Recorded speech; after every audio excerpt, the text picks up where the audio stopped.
இந்த மாதம் கர்த்தர் தந்த வார்த்தை இதுதான், உனக்கான கட்டளை, உனக்காக கட்டளையிடுவார். விசுவாசிக்கிறவங்க உங்க வலது கரத்தை உயர்த்தி சொல்லுங்க, எனக்காக கட்டளையிடுவார். ஆமென். ஒரு வார்த்தை கூட சேர்த்து சொல்லுங்க, எனக்கானதை எனக்காக என் தேவன் கட்டளையிடுவார். ஒரு விஷயம் கூட, எனக்கானதை எனக்காக என் தேவன் கட்டளையிடுவார். யாருக்கு கட்டளையிட முடியும் தெரியுமா? யாருக்கு அதிகாரம் இருக்கிறதோ அவருக்கு கட்டளையிட முடியும். வேதம் சொல்லுகிறது, எல்லா அதிகாரங்களும் அவருக்கு கீழ்ப்பட்டிருக்கிறதா. இயேசு கிறிஸ்து சொன்னார், எல்லா அதிகாரங்களும் எனக்கு கொடுக்கப்பட்டிருக்கிறது என்று. அப்படி என்றால் அந்த அதிகாரமுடைய தேவன் எனக்கென்று சொல்லுகிற ஒவ்வொரு வார்த்தையுமே எனக்காய் பிறப்பிக்கிற கட்டளை. யாருக்கு கட்டளையிட முடியும் தெரியுமா? யார் சிங்காசனத்தில் இருக்கிறாரோ அவருக்கு கட்டளையிட முடியும். ஆமென். இதுவரை தோற்றுவிக்கப்பட்டதிலே, உண்டாக்கப்பட்டதிலே மிகவும் உயரமான சிங்காசனத்தை ஏசாயா பார்த்து சொல்லுகிறார், நான் ஆராதிக்கிற தேவனை எங்கே கண்டேன் தெரியுமா? உயரமும் உன்னதமுமான சிங்காசனத்தில் வீற்றிருக்க கண்டேன். அந்த உயரமும் உன்னதமான சிங்காசனத்தில் வீற்றிருக்கிறவரும் எல்லா அதிகாரங்களை உடையவருமாகிய நம் ஆண்டவராகிய இயேசு கிறிஸ்து நமக்கானதை நமக்காக கட்டளையிடுவார். கடந்த 3 நாட்கள் ஃபாஸ்டிங் பிரேயர்ல பரிசுத்த ஆவியானவர் இதை கொண்டு ஒவ்வொரு நாளும் ஆவியானவர் வார்த்தையின் மூலமா இடைப்பட்டு வந்தார். கர்த்தர் நல்லவர். இந்த நாளிலும் கர்த்தருடைய ஆவியானவர் ஒரு காரியத்தை அவருடையவர்களுக்காய் கட்டளையிடுவதை குறித்து காண்பித்தார். அதை தான் நாம் செய்தியாக கேட்க போகிறோம். ஆமென். நன்றாய் தெரிந்த வசனமாக இருந்தாலும் இந்த நாளிலே கர்த்தர் நமக்கு தந்த வார்த்தையானதுனாலே நான் விசுவாசிக்கிறேன் ஒவ்வொருவரோடு கூட கர்த்தர் இடைபடுவாராக. 42வது சங்கீதம் அதனுடைய 8வது வசனம். சங்கீதம் 42:8. ஆகிலும் கர்த்தர் பகற்காலத்திலே தமது கிருபையை கர்த்தர் பகற்காலத்திலே தமது கிருபையை கட்டளையிடுகிறார். ராக்காலத்திலே அவரை பாடும் பாட்டு என் வாயில் இருக்கிறது. என் ஜீவனுடைய தேவனை நோக்கி விண்ணப்பம் செய்கிறேன். என்ன வார்த்தை? என் ஜீவனுடைய தேவனை நோக்கி. அப்போ தேவன் கிருபையை கட்டளையிடுகிறார். கிருபையை யாருக்கு கட்டளையிடுகிறார்களோ அவங்க 2 காரியத்தை செய்யறாங்க தவறாம. ஒன்று துதிக்கிறாங்க, இன்னொன்று ஜெபிக்கிறாங்க. ஹல்லேலூயா. தேவன் யாருக்கு கிருபையை கட்டளையிடுகிறார்களோ அவர்கள் துதிக்கிறவர்களாகவும் ஜெபிக்கிறவர்களாகவும் மாறுகிறார்கள். யார் துதிக்கிறவர்களாகவும் ஜெபிக்கிறவர்களாகவும் மாறுகிறார்களோ அவர்களே ஜெயிக்கிறவர்களாய் காணப்படுகிறார்கள். கிருபையை தேவன் கட்டளையிடுகிறார். இந்த கிருபையை என்னவென்று ஆமென் அதை இன்னும் யாருக்கும் இவ்வளவுதான் கிருபை என்று சொல்லி முடிக்க முடியவில்லை. அது சொல்லி முடியாதது. வேதம் சொல்லுகிறது, நான் நிர்மூலமாகாதிருப்பது கர்த்தருடைய கிருபை. நாம் நிர்மூலமாகாதிருப்பது கிருபை. நம் கால் சறுக்குகிறது என்று சொல்லும் போது நம்மை தாங்கும்படி கர்த்தர் நமக்கு அனுப்புகிறது கிருபை. தாவீது சொல்லுகிறார், என் ஜெபத்தை தள்ளாமலும் தமது கிருபையை என்னை விட்டு விலக்காமலும். அப்படி என்றால் நம்முடைய ஜெபம் ஏற்றுக்கொள்ளப்பட்டு பதில் கிடைத்ததல்லவா? இதற்கு பின்னாக இருப்பது கர்த்தருடைய கிருபை. ஆமென். நாம் மன்னிப்பை பெற்றோமே, இதிலே இருப்பது கிருபை. நாம் ரட்சிக்கப்பட்டோமே, இதிலே இருப்பது கிருபை. ஆமென். உபத்திரவத்திலும் நம்மை கழிவுற பண்ணினாரே, இதிலே இருப்பது கிருபை. ஆமென். பவுல் சொல்லுகிறார், அந்த அப்போஸ்தலர் எல்லாரிலும் நான் மிகவும் சிறியவனாய் இருந்தாலும் அவர்கள் எல்லாரிலும் நான் அதிகம் பிரயாசப்பட்டேன். ஆகிலும் நான் அல்ல, எனக்குள் இருக்கிற தேவ கிருபையே அப்படி செய்தது. அப்படி என்றால் நம்மை செயல்பட வைக்கிறது கூட கிருபை. நம்மை நிற்க வைப்பது கிருபை. நம்மை வாழ வைப்பது கிருபை. நம்மை ஜெபிக்க வைப்பது கிருபை. நம்மை துதிக்க வைப்பது கிருபை. நம்மை செயல்பட வைப்பது கிருபை. ஆமென். அது மாத்திரமல்ல, எப்படி இஸ்ரவேலர்கள் கானான் எல்லையிலே கால் வைக்கும் மட்டும் மன்னா தவறாமல் கிடைத்ததோ அப்படி அந்த மகிமையிலே எட்டும் வரைக்கும் கிருபை மேல கிருபை, கிருபை மேல கிருபை, கிருபை மேல கிருபை. ஹல்லேலூயா. அவர் பகற்காலத்திலே கிருபையை கட்டுகிறார். நாம கிருபை எல்லாருக்கும் கொடுக்கப்படுகிறது. ஆனால் சிலருக்கு அது கட்டளையிடப்படுகிறது. சவுலுக்கு கிருபை கொடுக்கப்பட்டது, ஆனால் கிருபை அவனுக்கு கட்டளையிடப்படவில்லை. கட்டளையிட்டால் என்ன விசேஷம் என்றால் அவர் கட்டளையிட நிற்குமா? அவர் சொல்ல ஆகும், அவர் கட்டளையிட நிற்கும். அப்படி என்றால் எனக்காய் கொடுக்கப்பட்ட கிருபை தேவன் அது கட்டளையா இடும்போது அந்த கிருபை என்னை விட்டு விலகாமலே இருக்கும். சவுலுக்கு கிருபை கொடுக்கப்பட்டது, ஆனால் கிருபை கட்டளையிடப்படவில்லை. அதனுடைய ரிசல்ட் தான் ஒரு சூழ்நிலையில அவனை விட்டும் அவன் குடும்பத்தை விட்டும் கிருபை விலக்கப்பட்டது. ஆனால் தாவீதுக்கு கொடுக்கப்பட்ட கிருபை குறித்து வேதம் சொல்லுகிறது, அது நிச்சயமான கிருபை. ஆமென். தாவீதுக்கும் அவன் சந்ததிக்கும் தேவன் எப்படி கிருபை செய்கிறார் என்றால் சதா காலமும். ஆண்டவர் சொல்லுகிறார், உன் பிள்ளைகள் ஆமென் தவறு செய்தால் நான் சவுலையும் அவன் குடும்பத்தை விட்டு விலக்கினது மாதிரி உன் பிள்ளைகளை விட்டு நான் கிருபையை விலக்க மாட்டேன், சிட்சிப்பேன். கிருபையில சிட்சை உண்டு. சிட்சை என்பது கிருபை விலக்கி விட்டார் என்று அர்த்தம் இல்ல. கிருபைக்குள்ளிருந்து சிட்சிக்கப்படுகிறவர்களை அதிகம் பாக்கியவான்கள். கிருபையில சிட்சை உண்டு. சிட்சிப்பேன், லைட்டா அடிப்பேன், ஹல்லேலூயா, மட்டாய் தண்டிப்பேன் என்று வேதம் சொல்லுகிறார். ஆமென். ஆனாலும் என் கிருபையை நான் விலக்க மாட்டேன். கிருபையை ஆண்டவர் உறுதிப்படுத்துகிறார், கட்டளையிடுகிறார். இந்த நாளிலே என்னை கேட்டுக்கொண்டிருக்கிற அன்பு சகோதரா சகோதரி, நாம் பெற்றுக்கொண்ட கிருபை நமக்காய் கட்டளையிடப்படுமானால் நம்முடைய தலைமுறைக்கு நாம் சேர்த்து வைக்கிற மிகப்பெரிய சொத்து அதுவே. ஹல்லேலூயா. யாருக்கு தேவன் கிருபையை கட்டளையிடுகிறார்? அநேக வார்த்தைகள் இருந்தாலும் ஒரு காரியத்தை பிரதானமாய் ஆவியானவர் கடந்த நாளிலே மிகவும் தியானிக்க வைத்து ஜெபிக்க வைத்தபடியினாலே அந்த காரியத்தை மாத்திரம் இன்று காண்பித்து விட்டு ஜெபிக்க விரும்புகிறேன். கர்த்தர் நம்மோடு கூட பேசுவாராக. இதே சங்கீதத்திலே தாவீது ஒரு வார்த்தையை சொல்லுகிறார். அதனுடைய 1-2 வசனங்களை வாசிக்க கேட்கலாம். மானானது நீரோடைகளை வாஞ்சித்து கதறுவது போல தேவனே என் ஆத்துமா உம்மை வாஞ்சித்து கதறுகிறது. என் ஆத்துமா தேவன் மேல், ஜீவனுள்ள தேவன் மேலேயே தாகமாய் இருக்கிறது. நான் எப்பொழுது தேவனுடைய சந்நிதியில் வந்து நிற்பேன். மானானது நீரோடையை வாஞ்சிப்பது போல என் ஆத்மா என் தேவனே உம்மை காண என் உள்ளம் வாஞ்சிக்கின்றது. எவன் ஒருவன் தேவனுடைய சமூகத்தை கடைசி வரை, தன் கடைசி வரை வாஞ்சிக்கிறானோ, இந்த வார்த்தையை பார்த்தீங்களா, நான் எப்பொழுது உம்முடைய சந்நிதியில் வந்து நிற்பேன், நான் எப்பொழுது உம்மை பார்ப்பேன். அப்போ தாவீதுக்குள்ள இருந்த அவருடைய சமூகத்தை குறித்த வாஞ்சை என்பது ஒரு சீசனுக்கு மட்டுமல்ல, ஒரு சீசன், ஒரு குறிப்பிட்ட ஒரு காலத்துக்கு மட்டுமல்ல, கடைசி வரை. அதனாலதான் சொல்றார், நான் உள்ளளவும் மரித்தவர்களும் மௌனத்தில் இறங்குகிறவர்களும் கர்த்தரை துதியார்கள், நானோ இது முதல் என்றென்றைக்கும். யார் தேவ சமூகத்தை கடைசி வரை வாஞ்சிக்கிறார்களோ, ஆமென், அவர்களுக்கு தேவன், அவர்கள் கடைசி வரை அல்ல, ஆமென், இந்த உலகத்தின் முடிவு பரியந்தம் அவர்கள் சந்ததிக்கு, தலைமுறைக்கு தேவன் கிருபையை கட்டளையிடுகிறார். ஹல்லேலூயா. தேவ சமூகத்தை வாஞ்சிக்கிறவர்களை கை தூக்க சொன்னா எல்லாரும் கை தூக்குவோம். ஆனால் நம்முடைய வாஞ்சை என்பது சண்டேயோட முடியக்கூடாது.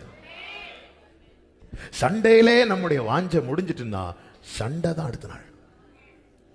இன்னைக்கு நிறைய பேர் பாருங்க, சண்டே தேடுறாங்க, மண்டே தேட வைக்கிறாங்க. ஆதாமே நீ எங்கே இருக்கிறாய்? சண்டே தேடுறாங்க, மண்டே தேட வைக்கிறாங்க. அப்படி அல்ல, நான் எப்பொழுது உம்முடைய சந்நிதியில வந்து நிற்பேன். தாவீது ஒவ்வொரு முறை படுக்கும் போது, தூக்கத்துக்கு போகும்போது, ஒரு வேளை நாளைக்கு நான் இல்லைன்னா, ஏன்னா அப்படி சத்துரு சுத்திட்டு இருக்கிறான். அப்படி இருந்தும் தாவீதுக்கால் நிம்மதியா எப்படி தூங்க முடியுதுன்னா, அப்படியே இங்க என்னால கண் விழிக்க முடியலைன்னாலும் இங்க கண் விழித்தால் என் குடும்பத்தை பார்ப்பேன், அங்கே கண் விழித்தால் என் நேசரை பார்ப்பேன். நீதியிலே நான் உம்முடைய முகத்தை தரிசிப்பேன். நான் விழிக்கும் போது உமது சாயலால் திருப்தியாவே. இவன் தாங்க வாஞ்சிக்கிறவன். இந்த காலை வேளையிலே என்னை கேட்டுக்கொண்டிருக்கிற அன்பு சபையே, கர்த்தருடைய ஜனமே, கர்த்தருடைய சமூகத்தை யார் தங்கள் கடைசி வரை வாஞ்சிக்கிறார்களோ அவர்களுக்கு கொடுக்கப்படுகிற கிருபை அவர்களோடு முடியாது. தலைமுறைக்கும் சதா காலங்களிலும். ஹல்லேலூயா. பிள்ளைகளுக்கு நாம என்ன வேணாலும் சேர்த்து வைக்கலாம், ஆனா அது பிள்ளைகளுக்கு ஆசீர்வாதமாய் மாறணும்னா அவங்களுக்கு தேவ கிருபை கிடைக்க வேண்டும். தாவீது சொல்லுகிறார் 16வது சங்கீதம் 8வது வசனத்திலே, கர்த்தரை நான் எப்பொழுதும் எனக்கு முன்பாக வைத்திருக்கிறேன். I have set the Lord always before me. எப்பவுமே ஆமென், எப்பொழுதும். இந்த வார்த்தைகள் எல்லாம் தாவீது பயன்படுத்துவதை அதிகமாக பார்க்க முடியும். கர்த்தரை நான் எனக்கு முன்பாக வைத்திருக்கிறேன், எப்பொழுதுமே. நீங்க எப்ப வந்து என்ன பார்த்தாலும் எனக்கு ஃபர்ஸ்ட் அவர்தான், எனக்கு ஃபர்ஸ்ட் அவர்தான். முதலாவது தேவனுடைய ராஜ்யத்தை தேடுங்கள். முதலாவது ஃபர்ஸ்ட். நம்முடைய வாழ்க்கையில எது ஃபர்ஸ்ட், எதுக்கு நம்ம முக்கியத்துவம் கொடுக்கிறோம்? தேவ சமூகத்தை வாஞ்சிக்கிறவர்களுடைய அடையாளங்களை தான் நாளிலே வேதத்தில் உள்ள பரிசுத்தவான்களுடைய சிலருடைய வாழ்க்கையை முன்வைத்து நான் பேசி செபிக்க விரும்புகிறேன். தேவ சமூகத்தை வாஞ்சிக்கிறவனுடைய முதல் அடையாளம் என்ன தெரியுமா? எப்பவுமே ஆண்டவருக்கு தான் முதலிடம் கொடுப்பான். ஆண்டவருக்கு தான். ஆமே. தனக்கு கொடுக்கப்பட்ட ஒரு நாளை கர்த்தர் கொடுக்கிறார்னா அதனுடைய முதல் நேரத்தை கர்த்தருக்கு தான் கொடுக்கும். தன்னுடைய ஆரோக்கியத்தில் அவரை துதித்து போக தான் மற்றது. ஆமே. எப்பொழுதும் நான் கர்த்தரை எனக்கு முன்பாக. அந்த தாவீதினுடைய தேடலை பாருங்க.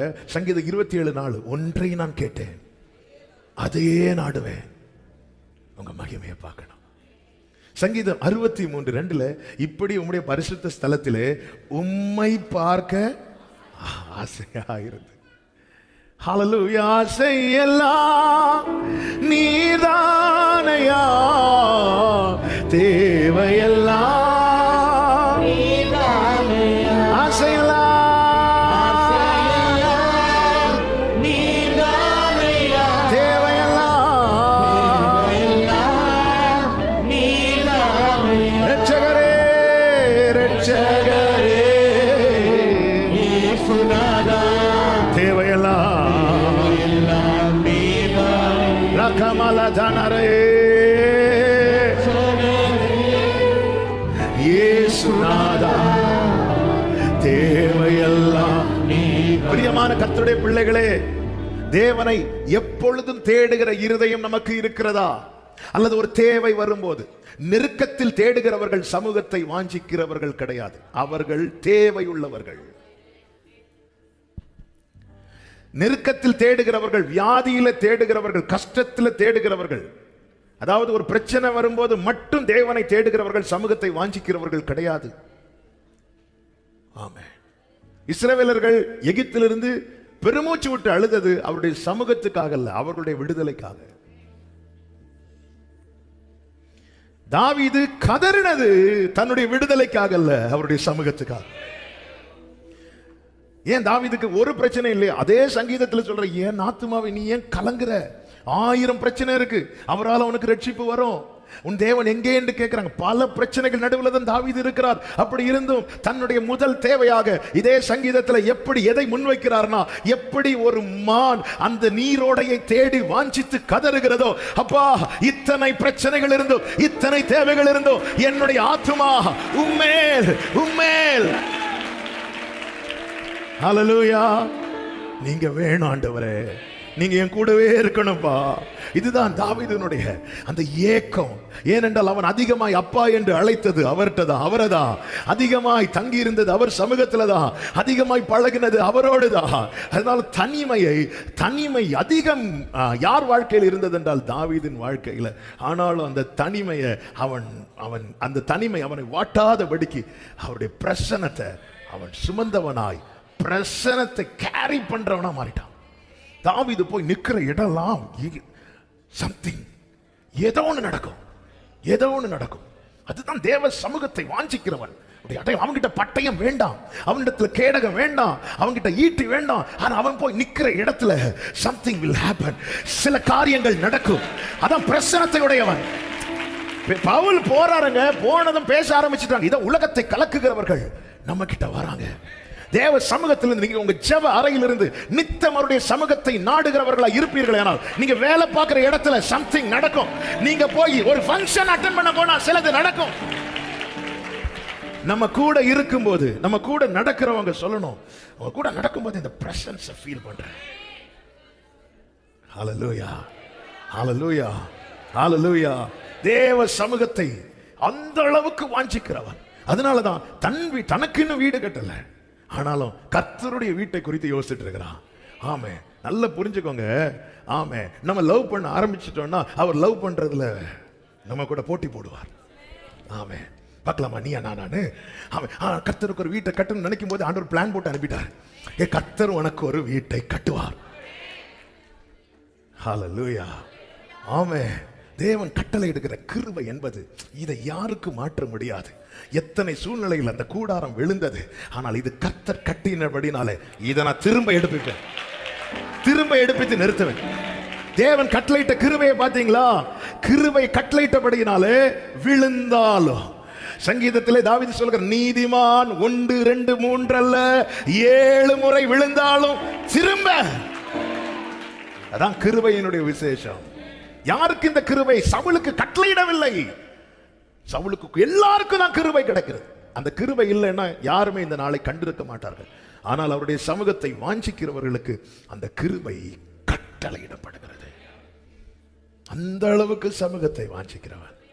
ஹல்லேலூயா. அதிகாலமே தேடுகிறேன் ஆர்வமுடன். இன்னைக்கு உள்ள செர்மன்ல பாடிட்டே இருந்தா நல்லா இருக்கும்னு தோணுது. ஹல்லேலூயா. நான் ஒவ்வொருவருக்கும் அன்பா சொல்றேன், அந்த கிருபை இல்லைன்னா என்ன இருந்தாலும் நம்மளால அனுபவிக்க முடியாது. ஹல்லேலூயா. பிரச்சனை சூழ்ந்திருந்தாலும் நிம்மதியா தூங்கணும்னா கிருபை கட்டளையிடணும். ஹல்லேலூயா, ஹல்லேலூயா. கிருபை எனக்கான. தாவீது இந்த அளவுக்கு அவருடைய சமூகத்தை வாஞ்சித்ததுனால கர்த்தர் அவனுக்கு கட்டளையிட்ட கிருபை என்ன தெரியுமா? 1 ராஜாக்களின் புஸ்தகம் 11வது அதிகாரம் 36வது வசனத்தை வாசிக்க கேட்கலாம். என் நாமம் விளங்கும்படிக்கு நான் தெரிந்து கொண்ட நகரமாகிய எருசலேமிலே அவருடைய சமூகத்திலே, என் தாசனாகிய தாவீது, எருசலேமிலே என் சமூகத்தில் என் தாசனாகிய தாவீதுக்கு எந்நாளும் ஒரு விளக்கு இருக்கத்தக்கதாக அவன் குமாரனுக்கு. கைகளை உயர்த்தி ஆமென் சொல்லுங்க பார்க்கலாம். ஆமென். நாளைக்கும் ஆமென். நம்முடைய தலைமுறையினர் அவருடைய சமூகத்தில் ஆண்டவர் ப்ராமிஸ் பண்றார், எருசலேமில் என் சமூகத்தில் எந்நாளும் இருக்கத்தக்கதா. ஆமா ஆண்டவரே, இப்படி எந்நாளும் தாவீதின் குடும்பத்தையே வச்சு காக்குறீங்களே, என்ன ரீசன்னா அவன் எப்போதும் என்னதான்பா முன்னாடி வச்சிருக்கிறான். அதனால நான் அவனை மட்டும் இல்ல, அவன் சந்ததி. அதனாலதான் அவனுக்கு ஒரு கோத்திரத்தை கொடுப்பேன். கோத்திரங்கள் பிரிக்கப்பட்டு சிதறப்பட்டது ரெகோபியாமுக்கு பிற்பாடு, ரெகோபியாம் நாட்களிலே. ஆனாலும் இப்போ சிங்கிள் ஆயிட்டான் யூதா. மீதி 10 பேர் சேர்ந்துட்டாங்க. பென்யமின் யூதா கூட ஒட்டி கொண்டாப்ல. பென்யமின் சின்ன கோத்திரம். அவன் 10 பேர். இந்த இஸ்ரவேலுக்கும் யூதாவுக்கும் நிறைய பிரச்சனை வந்துச்சு. ஆனா இவன் தனியா தான், சிங்கிளா. ஆனாலும் ஒருத்தனை 10 பேர் எதிர்த்தா எப்படி இருக்கும்? ஒருத்தனை 10 பேர் எதிர்த்தா எப்படி இருக்கும்? எப்போ மண்ணை போடுவாங்கன்னு தெரியாது. ஆமா. ஆனாலும் அந்த கோத்திரம் போயிட்டே இருக்கு, தொடருது. ராஜாக்கள் மாறுகிறார்கள், இவங்க டிராவல் பண்ணிட்டே இருக்கிறாங்க. இது எப்படிங்க சாத்தியாச்சு? இதுதான் கிருபையினுடைய மேன்மை. உன்னை எதிர்க்கிறவர்கள் உன்னிலும் பலவானா இருந்தாலும் உன்மேல் அவருடைய கிருபை கட்டளை இடப்படுமானால், ஹல்லேலூயா, கிருபையே மாறாத. நல்ல கவனமா கேளுங்க. கர்த்தருக்கு மாத்திரம் மகிமை உண்டாவதாக. தேவன் விரும்பி செய்யறது இது. அதுவும் யார்கிட்ட சொல்றாருன்னா எதிரான டீம்கிட்ட தான் சொல்றாரு. ஆமா, யெரொபெயாம் இங்க பாரு, உனக்கு 10 கோத்திரம் கையில கொடுக்கப்படும், ஆனாலும் என் நாமம் விளங்கும்படி. என்ன வார்த்தை? 10 1 இல்ல. ஆமா, ஆண்டவருடைய நாமம் எங்க விளங்குதுன்னா இந்த 1ல. நான் தெரிந்து கொண்ட நகரமாகி எருசலேமில் என் சமூகத்தில் என் தாசனாகிய தாவீதுக்கு ஒரு விளக்கு. அவருடைய சமூகத்தில் அவனுக்கு ஒரு விளக்கு, அது எரிஞ்சிட்டு தான் இருக்கும். அதற்காக நான் ஒரு கோத்திரத்தை கொடுப்பேன். தேவ சமூகத்தில் நம் நிமித்தம் நம்முடைய தலைமுறையினர் நினைவு கூறப்பட வேண்டும். அதை செய்ய தவறிட்டோம்னா நம்ம பிள்ளைகளுக்கு நம்ம துரோகம் பண்ணுகிறோம், நம்ம பிள்ளைகளை நேசிக்கல.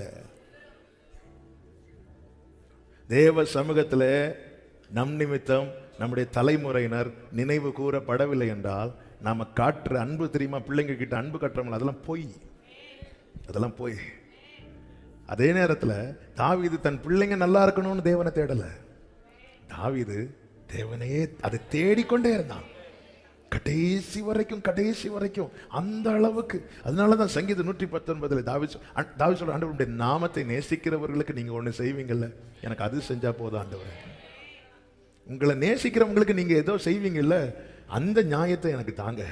அந்த அளவுக்கு ஆண்டவர் பேர்ல அன்பு. ஆமென். தேவன் கட்டளையிடுகிற கிருபை என்ன? தாவீதுக்கு ஒரு விளக்கு. ஹல்லேலூயா. எனது விளக்கு எரிய செய்வீர், எனது விளக்கு இரவை பகலாக்கினீர், இரவை பகலாக்கினீர். ஹல்லேலூயா. நோவாவுக்கு கிருபை கிடைத்தது. வேதம் சொல்லுகிறது, ஆதியாகமம் 6வது அதிகாரம் 8-9 வசனங்களிலே, நோவாவுக்கோ கர்த்தருடைய கண்களிலே கிருபை கிடைத்தது. நோவா தன் காலத்தில் இருந்தவர்களுக்குள்ளே நீதிமானும் உத்தமனுமாயிருந்தான். நோவா தேவனோடே walked with God, தேவனோடு சஞ்சரித்துக் கொண்டிருந்தான். ஆமென். தேவனுடைய சமூகத்தை நாடுகிறவர்களுடைய அடுத்த அடையாளம் என்ன தெரியுமா? தேவனோடு உள்ள தொடர்பை நஷ்டப்படுத்த மாட்டார்கள். இந்த பூமியில நோவாவின் நாட்களில் நடந்தது போலதான் இப்போ நடந்து கொண்டிருக்கிறது. என்ன தங்கள் இஷ்டப்படி, தங்களுக்கு சரி என்று தோன்றுகிறபடி ஜனங்கள் மனுக்குலம் முழுவதும் தேவனுக்கு மனஸ்தாபத்தையும் வருத்தத்தையும் உண்டாக்கினார்கள் என்று வேதம் சொல்லுகிறது. 5-6 வசனங்களிலே மனுஷனுடைய அக்கிரமம் பூமியிலே பெருகினது என்றும் அவன் இருதயத்தின் நினைவுகளின் தோற்றம் எல்லாம் நித்தமும் இருதயத்தின் நினைவுகள் இருக்கல்லவா, அது தேவனுக்கு முன்னாடி படமா ஓடுமா? இருதயத்தின் நினைவு தேவனுக்கு முன்னாடி பிக்சரா இருக்கும். கொஞ்சம் யோசித்து பாருங்க. நாம நினைக்கிறதெல்லாம் இந்த ஸ்கிரீன்ல படம் போட்டு காட்டினா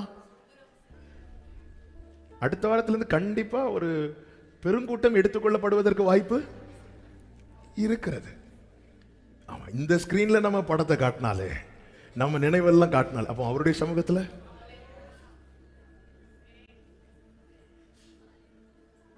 நம்முடைய நினைவின் தோற்றம் அவருக்கு முன்னாடி ஓடிட்டு இருக்கும். அதனாலதான் நினைவுகளை அவர் தூரத்திலிருந்து அறிகிறார். அதன் பிறகுதான் கிட்ட வரணுமா வேண்டாமா என்பதை அவர் தீர்மானிக்கிறார்.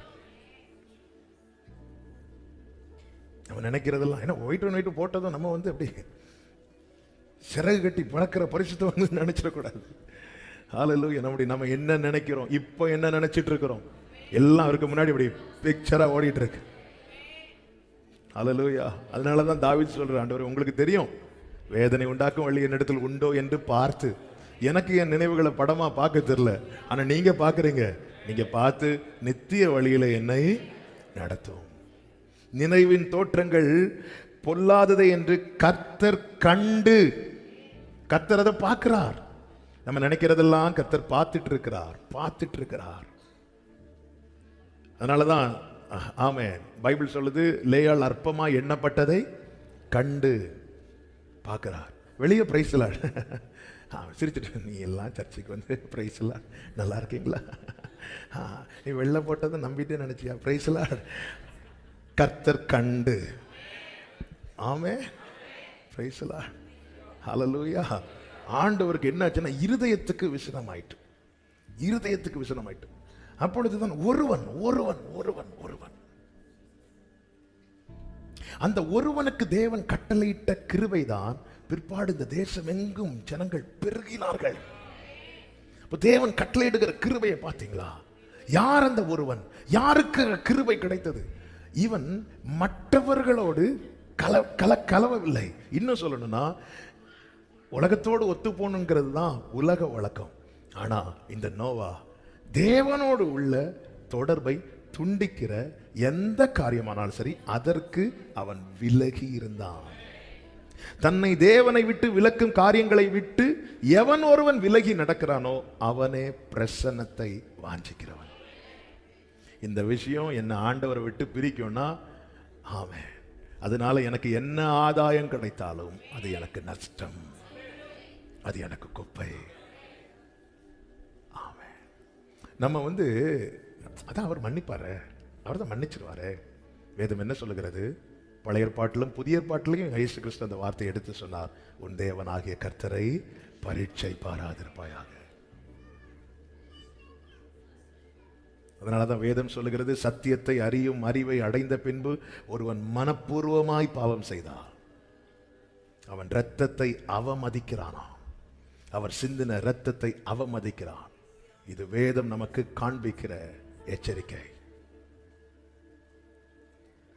ஆண்டவரே, என் ஃப்ரெண்ட்ஸ், அதான் துன்மார்க்கருடைய ஆலோசனையில் நடவாமல், பாவிகளுடைய வழியில் நில்லாமல், பரியாசக்காரர் உட்காரும் இடத்தில் உட்காராமல், நல்ல கவனி. ஆண்டவரே, இந்த இடத்துல போனா உங்க கூட இருக்கிற கான்டாக்ட் கட் ஆகுறதுக்கு வாய்ப்பு இருக்கு, ஆனா நான் இந்த இடத்துல போகலைன்னா அவங்க என்ன கட் பண்றதுக்கு வாய்ப்பு இருக்கிறது. இப்பதான் பிரச்சனை. ஆமே, 2 எஜமானுக்கு சேவை செய்ய முடியாது. ஏன்னா தேவனோடு உள்ள நல்லா புரிஞ்சுக்கோங்க. ஒன்ஸ் இந்த லைன் கட் ஆயிட்டுனா அதை எப்படி ஃபீல் பண்ண முடியும் தெரியுமா? நம்மளால 1 நிமிஷத்துக்கு மேல ஜெபமே அவ்வளோ ஹார்டா இருக்கும் நமக்கு. இந்த உறவு கட் ஆயிட்டுனா கொஞ்ச நேரம் ஜெபம் பண்ணாலே நமக்கு அவ்வளவு நம்முடைய பலவீனம் நம்மை மேற்கொள்ளும், மாம்ச பலவீனம் மேற்கொள்ளும், பல எண்ணங்கள் வரும். அந்த 1 மணி நேரம் அவ்வளவு, ஒரு நாள் செலவிடுறது போல அவ்வளவு கடினமா இருக்கும். ஏன்னா அந்த உறவு கட் ஆயிட்டு. ஆனா அது கடினமா இருக்கல, ஏன்னா மீதி எல்லாத்தையும் கட் பண்ணிட்டாரு. ஆமே, இது எனக்கு டிஸ்டர்பன்ஸா இருக்கு. ஒரு தேவ மனிதர் இப்படி சொன்னார். அவர் சொல்லி நான் கேட்ட வார்த்தை. அவர் ரூம்ல ஜெபம் பண்ணிட்டு இருக்கும்போது பார்க்கிறார், ஒரு டிவி இருக்குது, இப்படி போயிட்டு வரார், இப்படி அங்க வரார், இங்க வரார். கொஞ்ச நேரம் பார்த்தா இத்தனைக்கும் டிவி ஆன் பண்ணல, ஆனாலும் அங்கங்க வரும்போது கண்ணு, ஆமா அதை கொஞ்சம் போட்டு பாரு, கொஞ்சம் போட்டு பாரு, கொஞ்சம் போட்டு பாரு, அப்படி அந்த மாம்சம் சொல்லும் போது இவர் நேரம் அவருடைய லுங்கி எடுத்து டிவிக்கு மேல போட்டார். இங்க இப்படி ஒரு டிவியே இல்ல, லுங்கிய தூக்கி போட்டார். அவர் சொன்ன அதுக்கப்புறம் பரவாயில்ல எனக்கு.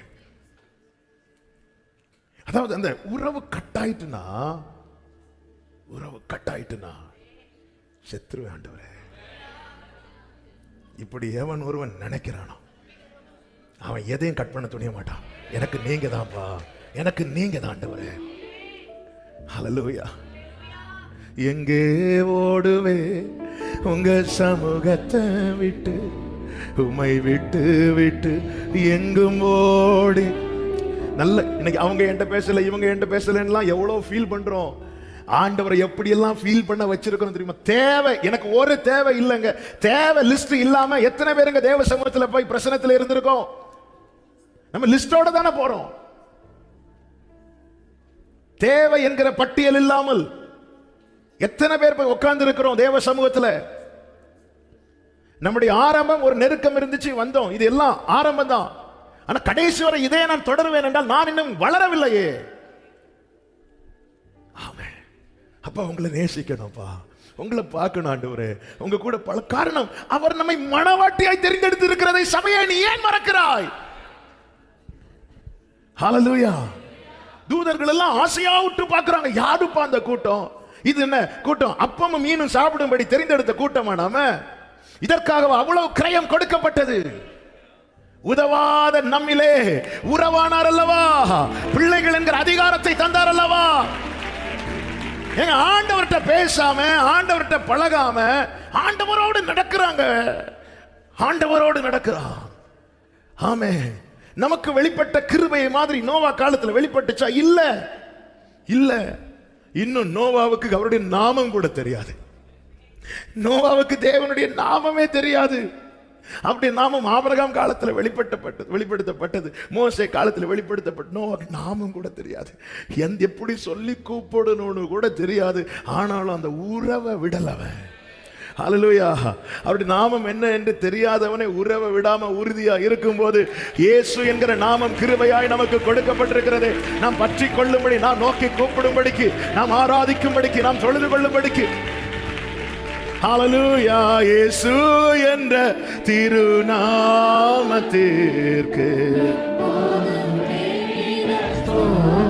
glory. இயேசு என்ற திருநாமம். ஆமென். பிரியமானவர்களே, நமக்கு ஆண்டவருக்கு இடையே இருக்கிற உறவு எப்படி இருக்கிறது? ஹல்லேலூயா. இந்த நோவா, ஆமென், எதை வேணாலும் நான் விட ரெடி. உலகம் சொல்லும் பைத்தியக்காரன், பைத்தியக்காரன் தான் சொல்லுவாங்க. உண்மையாக தேவனோடு உள்ள உறவை விட மனம் இல்லாமல் அதற்காக எதை வேணாலும் நஷ்டம் என்று குப்பை என்று தள்ளுகிறவனை உலகம் பைத்தியக்காரன் என்று சொல்வார்கள். ஆனா அது அவனுக்கு ஒரு விஷயம் கிடையாது. இப்படிப்பட்டவர்களிடத்துல தேவனுடைய ரகசியம் இருக்கிறது.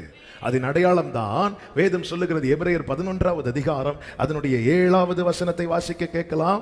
எபிரேயர் 11:7. விசுவாசத்தினாலே நோவா தன் காலத்திலே காணாதவைகளை குறித்து தேவ எச்சரிப்பு பெற்று, தன் காலத்திலே காணாதவைகளை குறித்து தேவ எச்சரிப்பை பெற்று பயபக்தி உள்ளவனாகி, அவன் இருந்த காலத்திலே இதுவரை காணாதவைகளை குறித்து, அதாவது இனி வரப்போகிறது, நெடுநாள் கழித்து வரப்போகிறது, அதை குறித்து தேவ எச்சரிப்பு பெற்று பயபக்தி உள்ளவனாகி, அடுத்த வார்த்தை வாசிங்க, தன் குடும்பத்தை ரட்சிப்பதற்கு, தன் குடும்பத்தை ரட்சிப்பதற்கு பேயை உண்டு பண்ணினான். தேவனோடு சஞ்சரிக்கிறவன், தேவ சமூகத்தை வாஞ்சிக்கிறவனுக்கு தேவன் குடும்பத்தை பாதுகாக்கும்படியான காரியங்களை வெளிப்படுத்திட்டே இருப்பார். தாவீதுக்கு வெளிப்படுத்தினார்ல, வீட்டை கட்டுவேன், பிள்ளைகளை எப்படி நடத்துவேன், அப்படி செய்வேன். தேவ எச்சரிப்பை பெற்று காணாதவைகள், தேவ சமூகத்தை வாஞ்சிக்கிறவர்களுக்கு தூரத்து காரியங்கள் சொல்லப்படும், இனி வரும் காரியங்கள் சொல்லப்படும். எங்க நம்ம பிள்ளைகளை குறித்து இதுதான் தேவ சித்தம், கர்த்தர் இப்படிதான் நடத்துவார்னு தெரிஞ்சிட்டுனா நம்ம நிம்மதியா கண்ண மூடலாம். தெரியுமா? ஏன் தெரியல, ஏன் அறியவில்லை? எங்கேயோ லைன் கட்டாச்சுல, இன்ஃபர்மேஷன் சரியா பாஸ் ஆகல. நம்முடைய ஜெபங்கள் பதிலாய் வந்த காலம் போய் ஜெபமே எனக்கு வருது திரும்ப. தாவீது சொல்லுகிறார், என் விண்ணப்பங்கள் என் மடியிலே திரும்ப வந்துச்சு. நான் சிலருக்காக ஜெபித்தேன், அதே தாவீது சொல்கிறேன், ஜெபத்தை தள்ளாமலும் கிருபை என்னை விட்டு விலக்காமலும் இருக்கிற தேவனுக்கு ஸ்தோத்திரம். ஆனா இந்த தாவீது சிலருக்காக ஜெபிக்கும் போது சொல்றார், என் விண்ணப்பங்கள் அப்படியே என் மடியில் திரும்ப வந்துச்சு. இதுவரை என் விண்ணப்பங்கள் பதிலாய் வந்துச்சு, ஆனா இப்போ என் விண்ணப்பமாவே என் மடியில திரும்பி வந்துச்சு. எனக்கு என்ன பண்ண முடியும்? காணாதவைகளை குறித்து தேவனுக்கு பயந்தவர்களிடத்தில் தேவனுடைய ரகசியம் இருக்கிறது. இந்த ரகசிய செயலை தான் யோபு ஃபீல் பண்றார். இது எனக்கு மிஸ் ஆயிட்டு. ஆமென். முந்தின சீர், எனக்கு முந்தின சீர். நான் எதை ஃபீல் பண்றீங்க யோபு? வேணா என் கூடாரத்தில் அவருடைய அந்த ஃப்ரெண்ட்ஷிப் இருந்துச்சு. அவர் எல்லாமே என்கிட்ட சொல்லிட்டே இருப்பார். ஆபிரகாம்கிட்ட 400 வருஷம் இஸ்ரவேலர்கள் எகிப்தில் அடிமையா இருந்து அதன் பிறகு மீட்கப்படுகிற காரியத்தை ஆபிரகாமுக்கு ஈசாக்கு பிறக்கிறதுக்கு முன்னாடியே ரிவீல் பண்ணிட்டார் ஆண்டவர். ஏனென்றால் கர்த்தரோடு உள்ள தொடர்புக்கு அவன் முக்கியத்துவம் கொடுத்ததனால் அவன் விலகி வந்தவன். உலகத்துக்கு ஒத்து நடவாமல் எவன் ஒருவன் விலகி நிற்கிறானோ அவனுக்கு தேவ வெளிப்பாடு நிச்சயம் கிடைக்கும். தாவீது பாருங்கள், 2 சாமுவேலின் புத்தகம் 7வது அதிகாரம் 18வது வசனம் முதல் நீங்க படிச்சீங்கன்னா தெரியும். 2 சாமுவேல் 7:18. அப்பொழுது தாவீது ராஜா கர்த்தருடைய சமூகத்தில் இருந்து ஆண்டவரை இதுவரை நடத்தி கொண்டு வந்ததற்கு நான் எம்மாத்திரம், என் வீடு எம்மாத்திரம் என்று சொல்லிவிட்டு 19வது வசனத்துல, கர்த்தராகிய ஆண்டவரே, இது இன்னும் உம்முடைய பார்வைக்கு கொஞ்ச காரியமா இருக்கிறது என்று தேவரீர் உம்முடைய அடியானுடைய வீட்டை குறித்து வெகு தூரமாய் இருக்கும் காலத்து செய்தியை எனக்கு எப்படி சொன்னா புரியுமோ, ஹல்லேலூயா, அப்படி சொன்னீர். தானியேலுக்கு வெளிப்படுத்தின காரியம்லாம் நமக்கெல்லாம் புரியாது. ஆனா கிருபை பெற்ற தாவீதுக்கு தேவன் அப்படி பேசாம அவனுக்கு எப்படி சொன்னா புரியுமோ. அவன் தானியேல் மிருகங்களை கண்டேன், அதை கண்டேன், இத்தனை காலம் தானியேலுடைய நாட்கள் அந்த புத்தகத்துல படிச்சா தானியேலுக்கு நிறைய புரியல. உடனே ஆண்டவர்கிட்ட கேட்கிறான், ஆண்டவர் இது எப்படி? தானியேலே, அது அப்படியே இருக்கட்டும், ஜனங்கள் ஆராயட்டும், நீ போய் இளைப்பாறிக்கொள். அவன் தேவ ஞானத்தை பெற்ற தானியேலுக்கு வெளிப்படுத்தின விதம் அப்படி. ஆனா ஆடு மேய்ச்சிட்டு இருந்த தாவீதுக்கு தேவன் அப்படி ஒண்ணுமே சொல்லாம, என் பிள்ளைக்கு என்ன சொன்னா எப்படி சொன்னா புரியுமோ சொல்லிட்டார். அப்படிதானங்க பேசிட்டு இருக்கிறாரு. ஹல்லேலூயா. எவரி ஃபர்ஸ்ட் சண்டே சர்வீஸ் ஹீப்ரூல மட்டும்தான் நடத்தப்படும் என்றால், முதல்ல நான் இந்த ஏரியாவில் இருக்க மாட்டேன், நமக்கு தமிழே ஒழுங்கா தெரியாது. மனுஷர் மரமையா, நீங்க சமூகத்தில் இருக்கிறவங்கன்னா நீங்க எதை குறித்து பயப்படுறீங்களோ அதை குறித்த வெளிப்பாடு உங்களுக்கு வந்துட்டே இருக்கும். அதனால தான் தாவீது அங்கே சொல்றார் பாருங்கள். ஆமென். அது 2 சாமுவேல் 7வது அதிகாரத்துல, கர்த்தருக்கு மகிமை உண்டாவதாக 27ல, உம்மை நோக்கி இந்த விண்ணப்பம் செய்ய உமது அடியானுக்கு மனதைரியம் கிடைத்தது. வீட்டை குறித்து ஒரு பயம் உள்ள இருக்கு, பிள்ளைகளை குறித்து எதிர்காலம் எப்படி இருக்குமோ ஒரு சின்ன பயம் இருக்கு. ஆனாலும் தாவீது எங்க இருக்கிறவன் என்றால் சமூகத்தில் இருக்கிறவன். கர்த்தர் எழுதினார் பாத்தீங்களா, இப்பொழுது ஆண்டவர் எனக்கு ஒரு நல்ல மனதைரியம் கிடைத்தது. ஏனோக்கு பாருங்கள், தேவனோடு சஞ்சரிக்கிறவன், ஆதாமுடைய 7ஆம் தலைமுறையில வந்தவன். இந்த ஏனோக்குக்கு தேவன் வெளிப்படுத்தின காரியத்தை யூதா நிருபம் 1வது அதிகாரம் அதனுடைய 14-15 வசனங்களை வாசித்தால் தெரியும். ஆமென். கொஞ்சம் வேகமா வாசிங்க. யூதா நிருபம் என்றால் ஆமென் வெளிப்படுத்தின விசேஷத்துக்கு முந்தினது. பழைய ஏற்பாட்டில் நீங்க தலைகிழன்னு தேடினாலும் கிடைக்காது என்பதை சபைக்கு தெரிவித்துக் கொள்கிறேன். இப்ப வாசிங்க 14-15. ஆதாமுக்கு 7ஆம் தலைமுறையான ஏனோக்கும் இவர்களை குறித்து இதோ எல்லாருக்கும் நியாய தீர்ப்பு கொடுக்கிறதற்கும் அவர்களில் அவபக்தி உள்ளவர்கள் யாவரும் அவபக்தியாய் செய்து வந்த சகல அவபக்தியான கிரியைகளின் நிமித்தமும் தமக்கு விரோதமாய் அவபக்தி உள்ள பாவிகள் பேசின கடின வார்த்தை எல்லாவற்றின் நிமித்தமும் அவர்களை கண்டிக்கிறதற்கும் ஆயிரமான தமது பரிசுத்தவான்களோடு கூட கர்த்தர் வருகிறார். என்ன வெளிப்பாடுங்க இது? இந்த ஏனோக்கு ரத்தத்தை மீட்பை குறித்து தெரியுமா? உடன்படிக்கை குறித்து தெரியுமா? ஹோலி ஸ்பிரிட்டை குறித்து தெரியுமா? அதாவது ஏனோக்கு வெளிப்படுத்துறது இயேசுவின் முதலாம் வருகை அல்ல, இயேசுவின் 2ஆம் வருகை குறித்து பேசிட்டு இருக்கிறார். இன்னும் நியாயப்பிரமாண காலம் வரவில்லை, அதன் பிறகு கிருபையின் காலம்.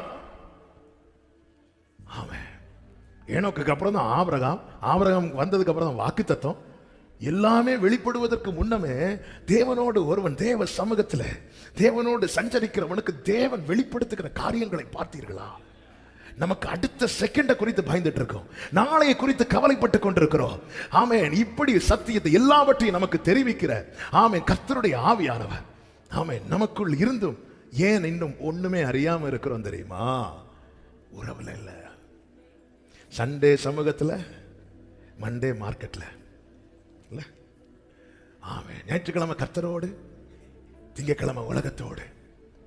அப்படி கிடையாது. அவன் தேவனோடு சஞ்சரித்தான் என்றல்ல, சஞ்சரித்துக் கொண்டிருந்தான். இந்த உறவை துண்டிக்கும்படியான எந்த சந்தோஷமும் எனக்கு வேண்டாம். உறவை சில இடத்துல போனா ஆமென் போகலன்னு அவங்க என்கிட்ட பேசாம போயிருவாங்க.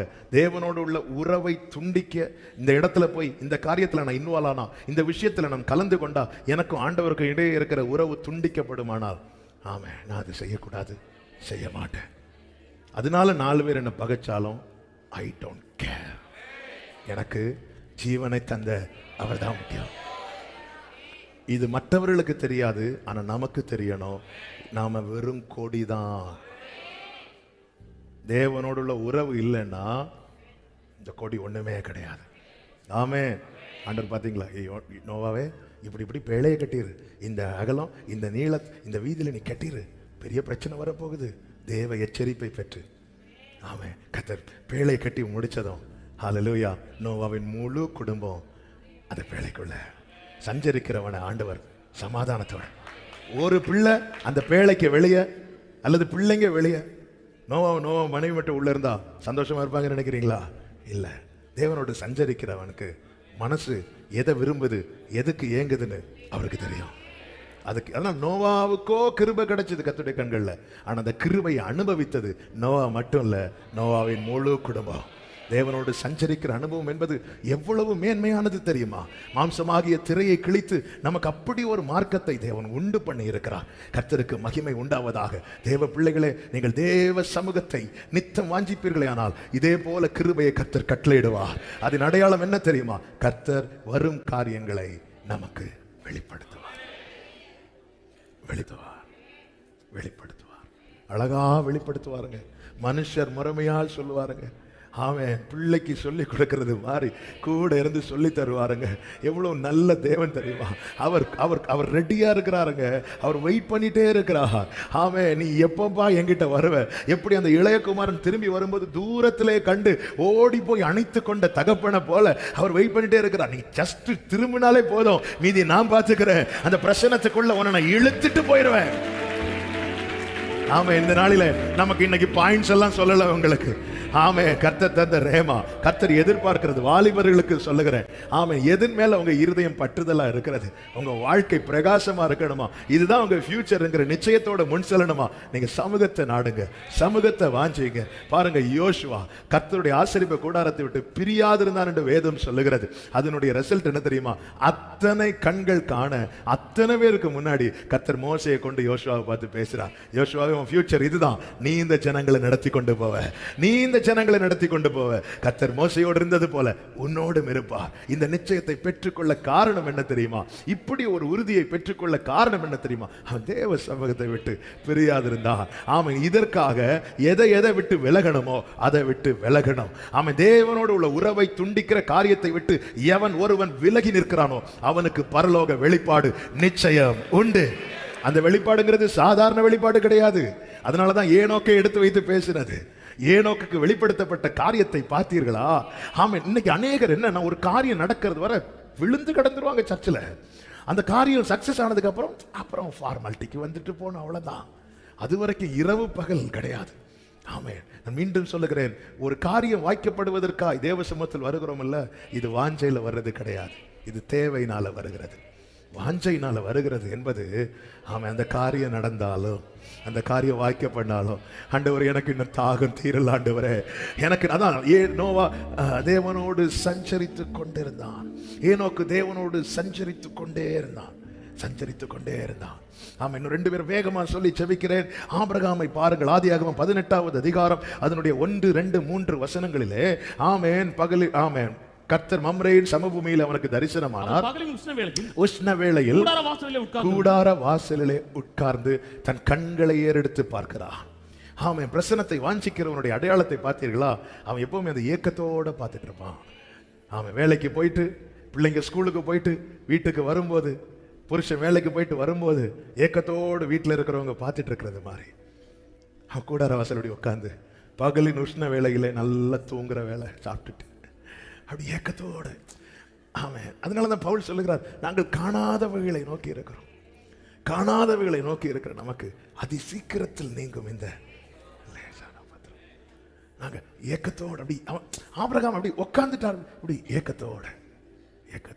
ஹல்லேலூயா. ஆமென். ஜீசஸ்.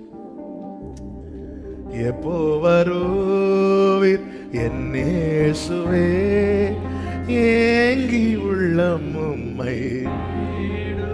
பிரியமானவர்களே, இந்த ஏக்கம் கை தூக்க வேண்டாம். உண்மையில இருக்குதா?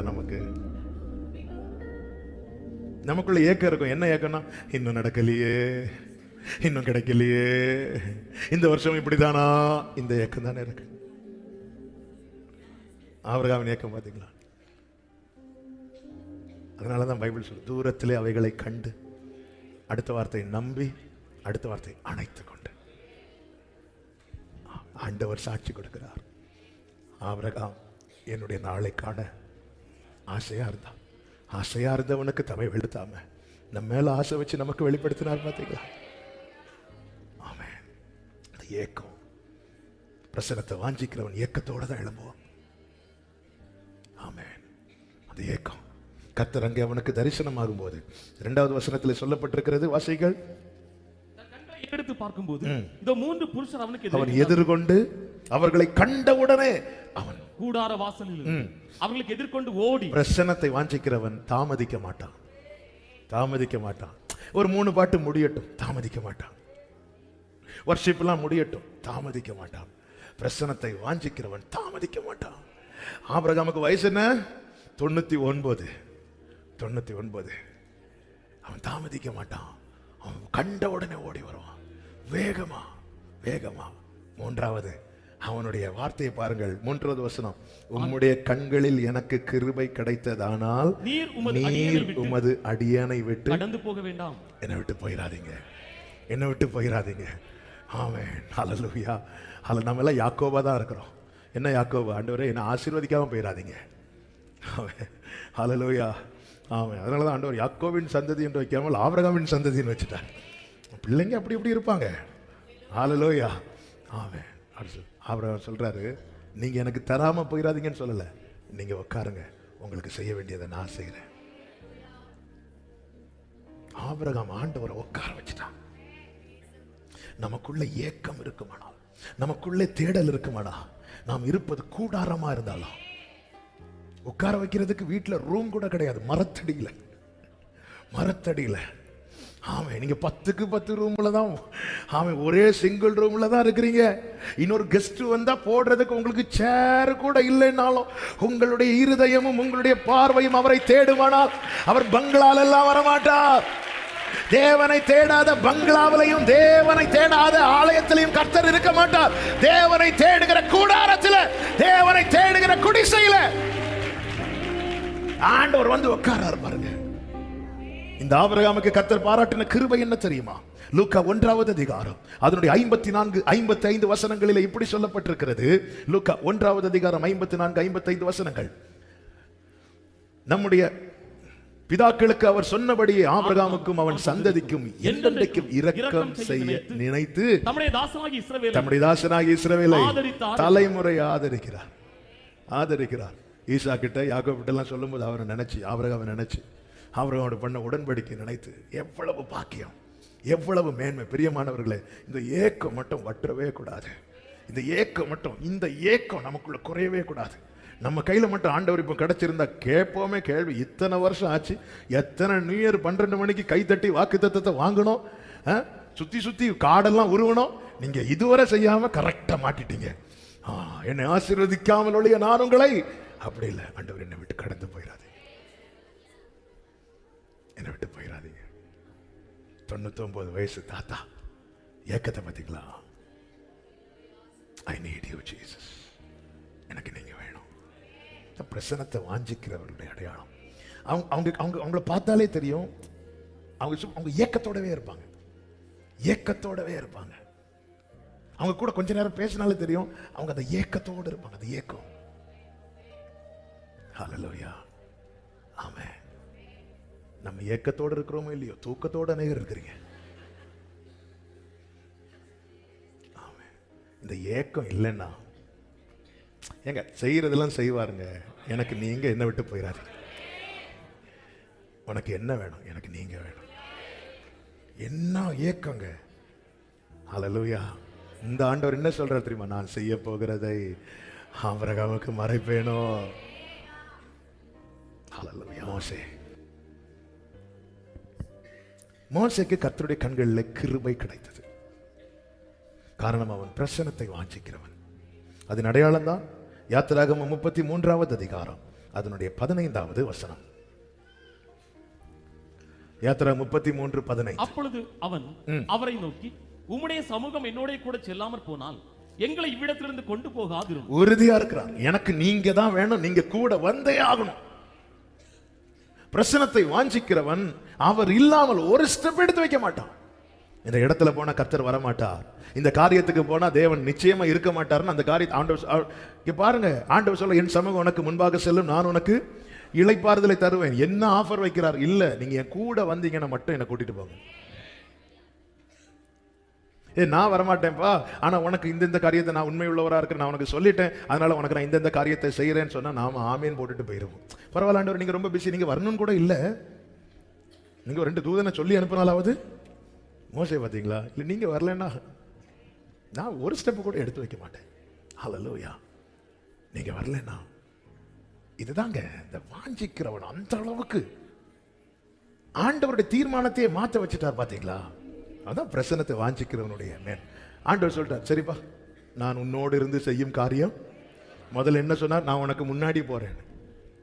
மோசே சொல்றார், நீங்க வரதா இருந்தா நான் வரேன். இப்ப ஆண்டவர் சொல்றார், நான் உன்னோடு இருந்து செய்யும் காரியம். பிரசன்னத்தை வாஞ்சிக்கிறவனை தேவன் கனப்படுத்துவார். இந்த மோசையால சரியா கூட பேச முடியாது, திக்கி திக்கி பேசுகிறவர் அந்த வார்த்தையை கனப்படுத்துவார். ஹல்லேலூயா. தேவ சமூகத்தை, தேவ பிரசன்னத்தை வாஞ்சிக்கணும். அவங்களுக்கு தேவன் கிருபையை கட்டளையிடுவார். அப்படி தேவன் மோசேக்கு கட்டளையிட்ட கிருபைதான் மகிமையிலே இயேசுவோடு நிற்கிறார். லூக்கா 9வது அதிகாரம், மத்தேயு 17வது அதிகாரங்களில் எல்லாம் சொல்லப்பட்டிருக்கிறது. அவர் ஜெபம் பண்ணும்படி ஒரு மலையின் மேலே ஏறுகிறார். அங்கே மகிமை, அந்த மகிமையிலே பேதுரு, யோவான், யாக்கோபு கண்ட காட்சி என்ன தெரியுமா? மோசே நிற்கிறார். இங்கே அவரை யார் வாஞ்சிக்கிறார்களோ அங்கே அவரும் அவரோடு இருக்க வாஞ்சிக்கிறார். இங்கே இருந்து காணாமல் அவரோடு யார் பேசிக் கொண்டிருக்கிறார்களோ அங்கே அவரோடு முகமுகமாய் பேசும்படிக்கு கர்த்தர் அவர்களுக்கு அனுக்கிரகம் செய்கிறார். இவ்விதமான சீரை பெற்ற ஜனம் பாக்கியம் உள்ளது. வேகமான நாட்கள் ஓடிட்டு இருக்கு. ஒரு தேவைக்காக, ஒரு காரியத்துக்காக மட்டும் தேவனை தேடுவதற்கு ஆண்டவர் ரத்தம் சிந்தி மீட்டிருக்க வேண்டிய அவசியம் இல்லையே. அவர் சொல்ல ஆகும் என்றல்லவா சொல்லப்பட்டிருக்கிறது. கானானிய ஸ்திரீ ரட்சிக்கப்பட்ட பிறகு ஆண்டவர் சுகத்தை கொடுத்தார் அல்லவே. நாயினூர் விதவை அந்த பையனை உயிரோடு எழுப்பும் போது, நீ ரட்சிக்கப்பட்டிருக்கியா, நீ ஞானஸ்நானம் எடுத்தியா, நீ எந்த சர்ச்சை விசுவாசி, இதெல்லாம் கேட்டா செய்தார். அழுகையை பார்த்து செய்தார். அழுத ஆகாருக்கும் செய்வார். அவர் ஆபிரகாமின் தேவனானாலும் ஆகார் அழுத அவளுக்கும் செய்வார். அல்லேலூயா. இன்னும் ஏங்க காலத்துக்கு முன்னே எங்களையும் அழிக்க வேண்டும், எங்களை இந்த பண்டிகளுக்குள்ளே போக விடுங்கள் என்று ஒரு 6000 பிசாசுகள் ஜெபம் பண்ணிச்சே, சரி போனார். அவருடைய இரக்கத்தை பார்த்தீங்களா? நம்ம ஏதோ நம்முடைய ஜெபத்துக்கு பதில் வந்தது நான் பெரிய பரிசுத்தவான் ஆகணும். கிருபை கிருபை. அதே நேரத்தில் எனக்கு இவ்வளவு ஒரு கிரயம் சித்தி ஆண்டவர் சீஷர்களுக்கு அப்பத்தை பிட்டு கொடுக்கும் போது சொல்லுகிறார், இது உங்களுக்காக பிற்கப்படுகிற என்னுடைய சரீரம். எதுக்கு இந்த ஃபெலோஷிப்பை ஏற்படுத்துகிறார்? இதை நீ புசி, அதாவது உன்னோடும் உனக்குள்ளும் நான் இருக்க விரும்புகிறேன் தானே. ரசத்தை எடுத்து கொடுக்கும் போது இது உங்களுக்காக சிந்தப்படுகிற என்னுடைய ரத்தம். உனக்குள்ள என் ரத்தம் ஓடட்டும் வா. எவ்வளவு நல்ல தேவன், அவர் அந்த ஐக்கியத்தை விரும்புறாருங்க. அதன் அடையாளமாக தான் ஆண்டவர் சொன்னார், நான் வரும் வரைக்கும் என்னை நினைவு கூறும்படிக்கு இதை செய்யுங்கள். பிரியமான கர்த்தருடைய பிள்ளைகளே, தேவ சமூகத்தை வாஞ்சிக்கிறவர்களை காணப்படுவோம். நிச்சயமாக கர்த்தர் பகற்காலத்தில், பகற்காலம் என்பது என்ன? நாம் கிரியை செய்யும் காலம். நாம் கிரியை செய்யக்கூடாத காலம் வருகிறது. ஆமென். நம்முடைய ஓட்டம் அன்னைக்கு முடியும். அது வரைக்கும் நாம் கிரியை செய்கிற காலம், நாம் ஓடுகிற காலம். இந்த பகற்காலத்திலே எனக்கு கிருபையை தருவார் என்று வாக்கு கொடுக்கவில்லை, எனக்கு கிருபையை கட்டளையிடுவார். அவன் செய்ய வேண்டியது ஒன்னே ஒண்ணுதான், நீங்க போதும் ஏசப்பா, உங்க சமூகம் எனக்கப்பா. அப்படி ஒரு சில நிமிடங்கள் இருக்கிற இடத்துல கண்களை மூடி தேவ சமூகத்தில் தாழ்த்தி ஒரு வார்த்தை செபித்து விட்டு நாம் அடுத்த பகுதிக்கு செல்லலாம். ஆமென். ஆண்டவரே, உங்க சமூகத்தை நித்தம் நாடுகிறவனாய். ஆமென். எல்லாரும் இப்போ உட்கார்ந்துக்கோங்க. ஜெபம் முடிஞ்சதுக்கு அப்புறம் சண்டே ஸ்கூல் பிள்ளைங்க எழும்பி போகலாம். இப்போ யாரும் எழும்பி போகக்கூடாது. ஒரு 2 minutes ப்ரேயர் பண்ணிட்டு